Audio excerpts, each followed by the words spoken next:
নমস্কার, আপনাদের সকলকে স্বাগত জানাই দেব ট্যুর ব্লগ চ্যানেলে। আর কিছুদিনের মধ্যেই হতে চলেছে মহাকুম্ভ মেলা। পৃথিবীর ইতিহাসে সবথেকে বড় মেলা এই মহাকুম্ভ। কবে, কোথায়, কিভাবে যাবেন, কোথায় থাকবেন, কেন এই কুম্ভ মেলা হয়, এই সব বিষয় নিয়েই আজকের এই ভিডিও। চলুন তাহলে শুরু করি। প্রথমেই বলি মহাকুম্ভ মেলা কি।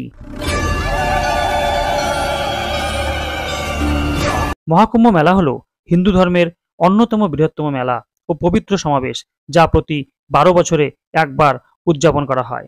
এটি লক্ষ লক্ষ তীর্থযাত্রী ও আধ্যাত্মিক মানুষদের উত্তরপ্রদেশের কুম্ভ মেলা শুরু হবে ২০২৫-এর ১৩ই জানুয়ারি এবং পৌষ পূর্ণিমা স্নানের সাথে এর সূচনা হবে, আর শেষ হবে ২৬শে ফেব্রুয়ারি ২০২৫ মহাশিবরাত্রির সাথে। এই ৪৪ দিনের মেলাতে আপনারা যে কোনো দিন এই ত্রিবেণী সঙ্গমে স্নান করে আপনাদের পাপ মোচন ও পুণ্য অর্জন করতে পারেন।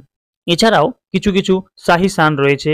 সেই দিনগুলি হলো ১৩ই জানুয়ারি ২০২৫ পৌষ পূর্ণিমা স্নান, ১৪ই জানুয়ারি ২০২৫ মকর সংক্রান্তি স্নান, ২৯শে জানুয়ারি ২০২৫ মৌনী অমাবস্যা স্নান, ৩রা ফেব্রুয়ারি ২০২৫ বসন্ত পঞ্চমী স্নান, ১২ই ফেব্রুয়ারি ২০২৫ মাঘী পূর্ণিমা স্নান ও ২৬শে ফেব্রুয়ারি ২০২৫ মহাশিবরাত্রি স্নানের সাথে এই মেলা শেষ হবে। এবার বলি কুম্ভ মেলায় কিভাবে পৌঁছবেন। কুম্ভ মেলার সবচেয়ে কাছের রেল স্টেশন হলো প্রয়াগরাজ জংশন, আর এই প্রয়াগরাজ জংশন ভারতের সমস্ত বড় বড় রেল স্টেশনের সঙ্গে যুক্ত রয়েছে।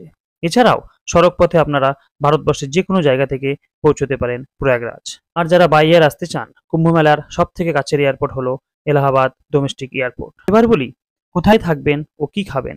মূলত বেশিরভাগ তীর্থযাত্রীরা ট্রেনেই পৌঁছান প্রয়াগরাজ, আর এই রেল স্টেশনের আশপাশের ১-২ কিলোমিটার পর্যন্ত প্রচুর হোটেল পেয়ে যাবেন আপনারা। বা যারা কুম্ভ মেলার কাছাকাছি থাকতে চান, সেক্ষেত্রে উত্তরপ্রদেশ সরকার কুম্ভ মেলার আশপাশে থাকবার ব্যবস্থা করেছেন। সেগুলোতে আপনারা বিনামূল্যে থাকতে পারেন এবং প্রাইভেট টেন্টও আপনারা পেয়ে যাবেন থাকবার জন্য। ও কুম্ভ মেলার আশপাশের বাড়িঘরগুলোও ভাড়া দেওয়া হয় এই মেলার সময়। আর এই মেলার আশপাশ দিয়ে প্রচুর নিরামিষ হোটেল রয়েছে। এখানে আপনারা ভাত, রুটি ও বিভিন্ন নিরামিষ খাবার পেয়ে যাবেন। এবার বলি কি কি দেখবেন আপনারা এই মেলায়। এই মেলায় আপনারা প্রচুর সাধু সন্ন্যাসী ও নাগা সাধু, ভারতবর্ষের বিভিন্ন জায়গা থেকে প্রচুর সাধু সন্ন্যাসীরা তাদের আখাড়া নিয়ে আসে এই মেলাতে। সেখানে প্রতিদিন যজ্ঞ, আরতি, ভজন, কীর্তন চলতে থাকে। এছাড়াও আপনারা আশপাশে আরো দেখে নিতে পারেন বড় হনুমান মন্দির, মনোকামেশ্বর মন্দির, Allahabad museum, Prayagraj fort, Chandrashekhar Azad park ইত্যাদি। মহাকুম্ভ মেলা ২০২৫-এর প্রস্তুতি বর্তমানে তুঙ্গে। উত্তরপ্রদেশ সরকার কোনো কাজে খামতি রাখছেন না।